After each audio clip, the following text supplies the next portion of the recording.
A senior advocate of Nigeria, Mike Ozekome, who is lawyer to the leader of proscribed IPOB, Nnamdi Kanu, has written to President Muhammadu Buhari, urging him to order the immediate release of Nnamdi Kanu through what he calls a more productive political solution.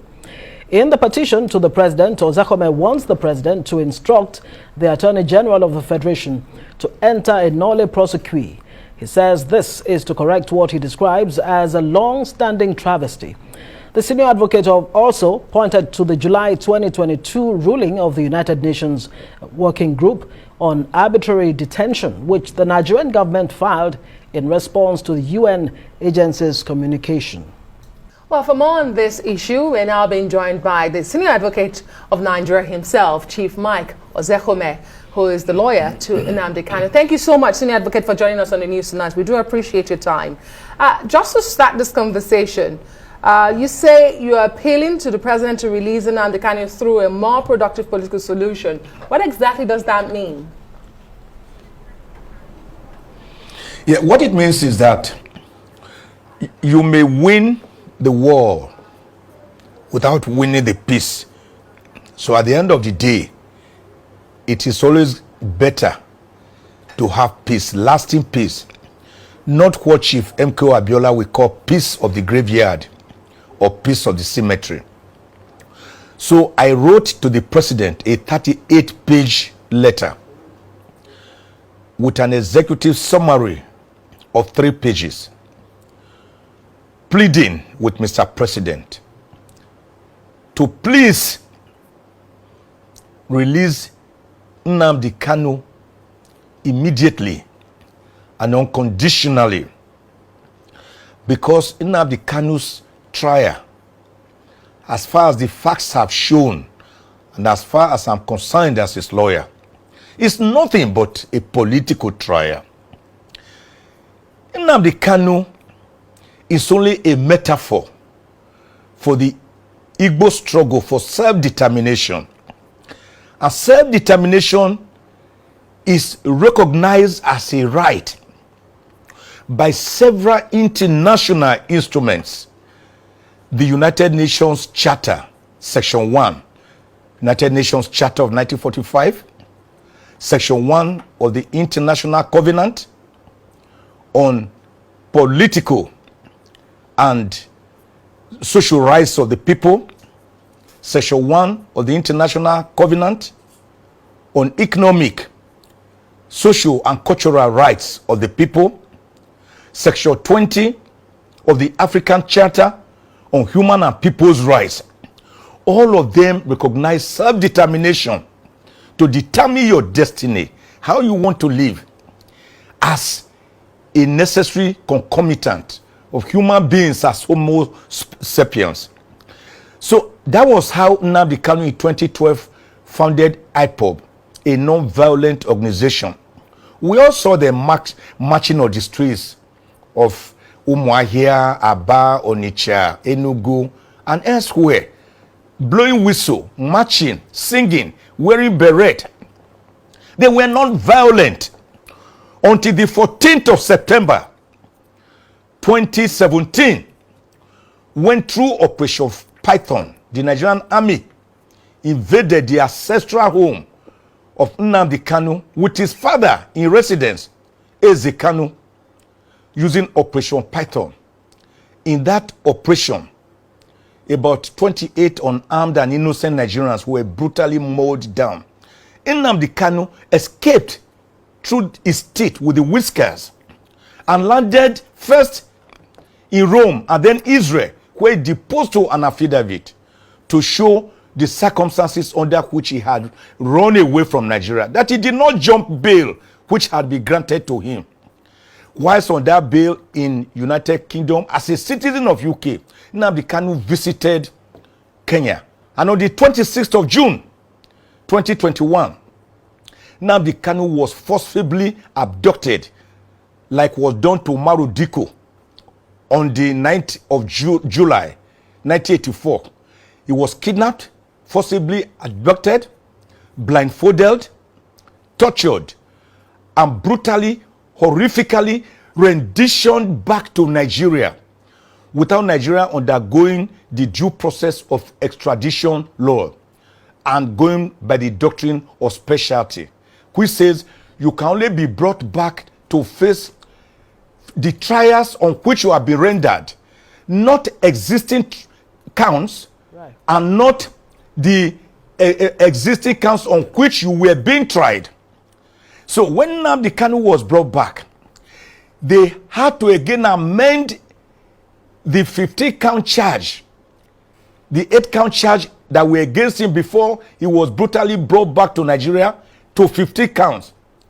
I went to court, argued against the counts as being not valid. The court struck out 8 of the 15 counts, right, remaining 7, over which we have appealed to the Court of Appeal.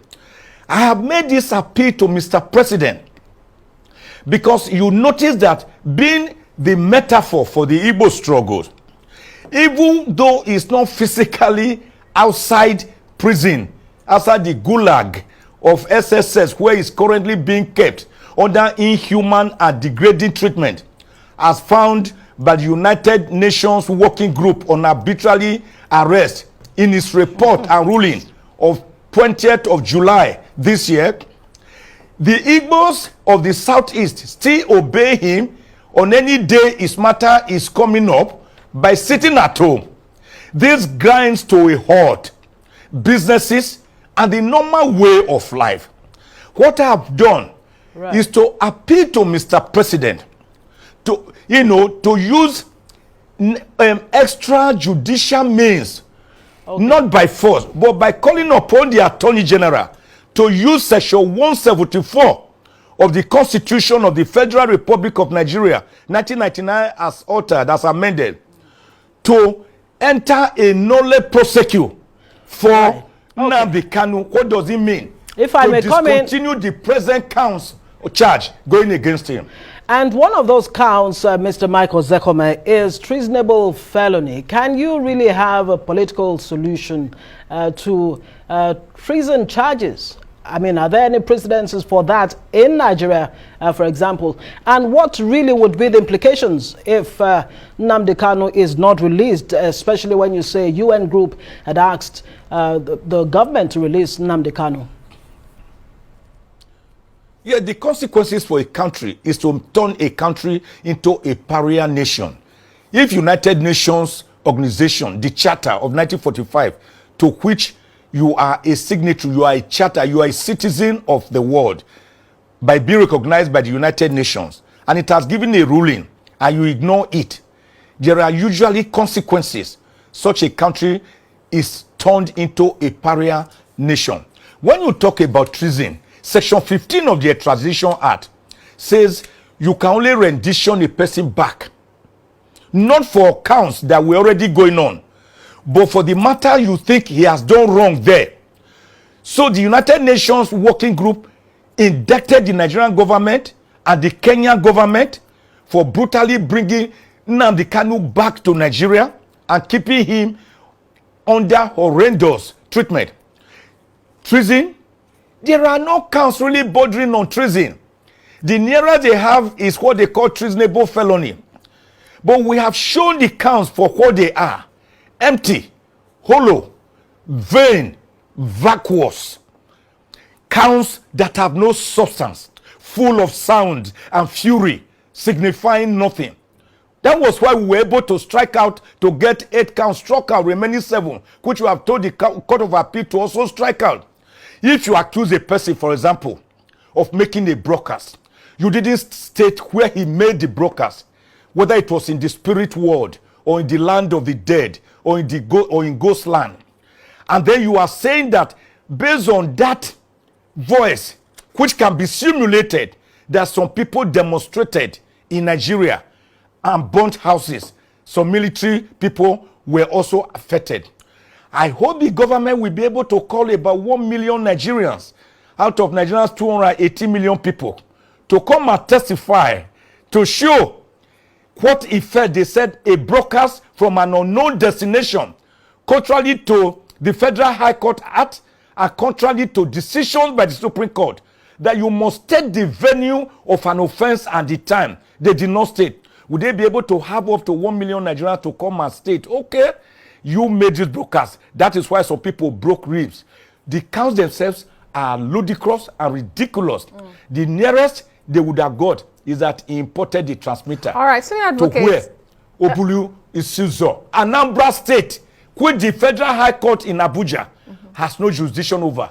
So I am telling President Buhari that as the president of Nigeria, he can look at the larger picture, not at the smaller picture. He must see the cup as half full, not as half empty. All right. He must see Nnamdi Kanu, if I may come in here, from the binoculars that is being persecuted, his political persecution, as found out by the United Nations Working Group on arbitrary detention. Okay, senior advocate, I mean, you've written this to the president. I wonder if there's been any response.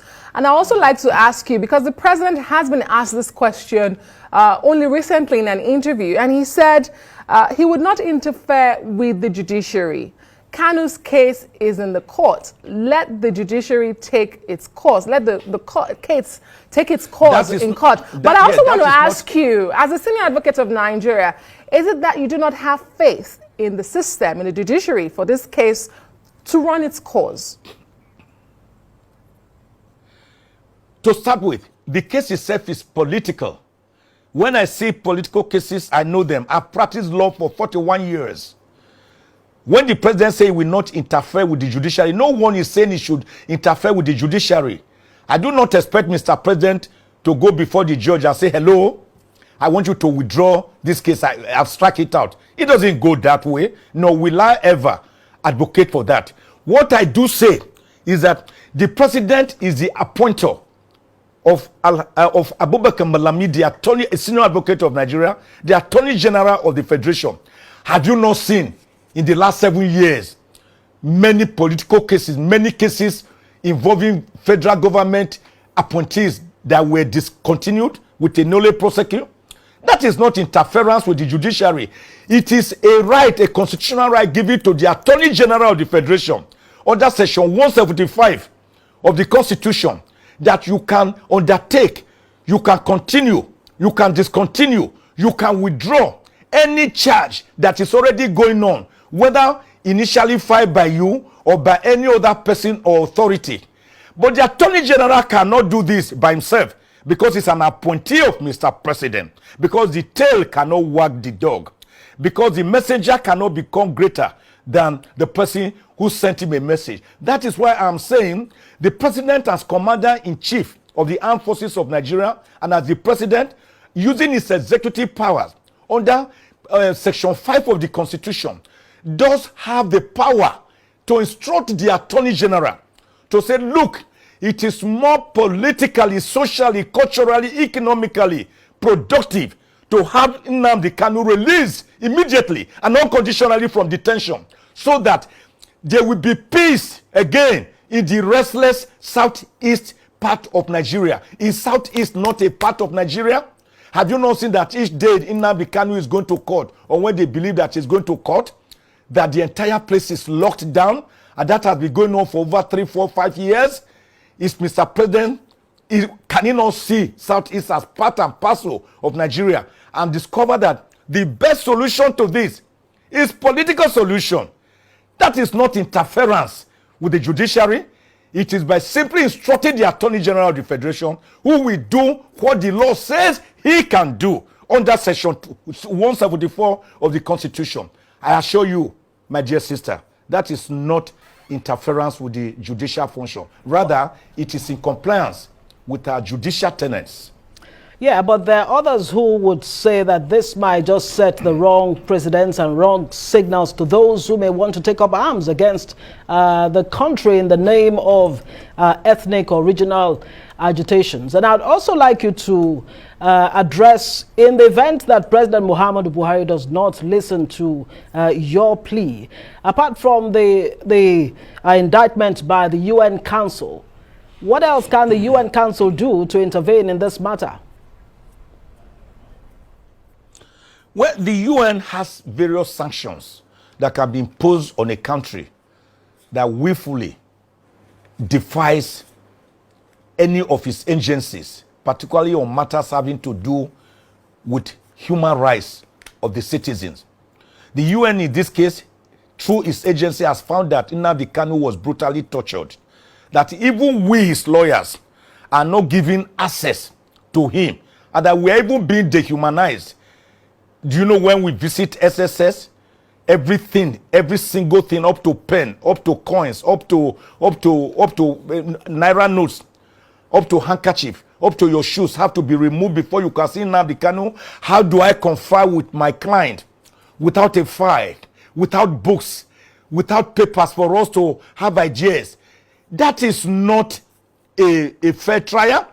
The same people who accuse him, who got him renditioned back to Nigeria forcefully, under torturous circumstances, blindfolded on the 26th of June 2021, are the same people who investigated him, who accused him, who are prosecuting him, and they are the people who are also his custodians, keeping him under solitary confinement with his health failing on a daily basis.